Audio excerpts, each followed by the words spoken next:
Higit nga gugma sa Diyos sa dila-dili malitok sa ilo sa kabitoonan abot sa kinahilad man alang sa makasasala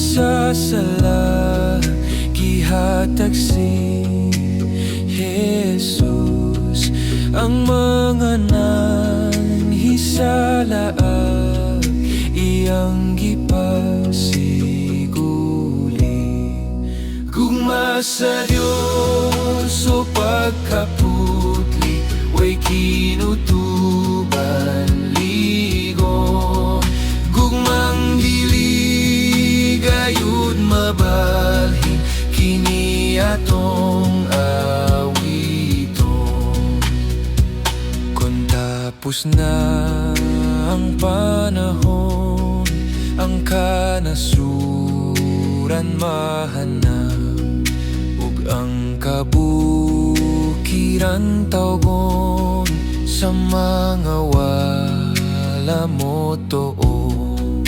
Ang Diyos nung gugma mo lungtad, ligon paugog hingpit ang dakong grasyang nagtubos, maoy atong awiton. Gugma sa Diyos o pagkaputli, way kinutuban ligon. Gugmang dili gayud mabalhin kini atong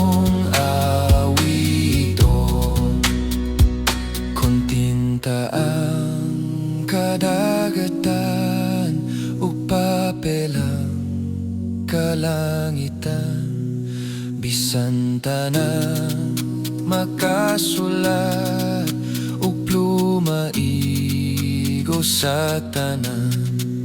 Pagsulat sa Dios nung gugma kulangon ang dagat ang langit di paigo bisan kinihalat pa. Gugma sa Diyos o pagkaputli way kinutuban ligon. Gugmang dili gayud mabalhin kini atong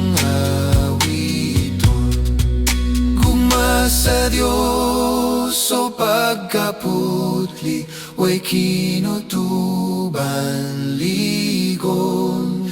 Gugmang dili gayud mabalhin kini atong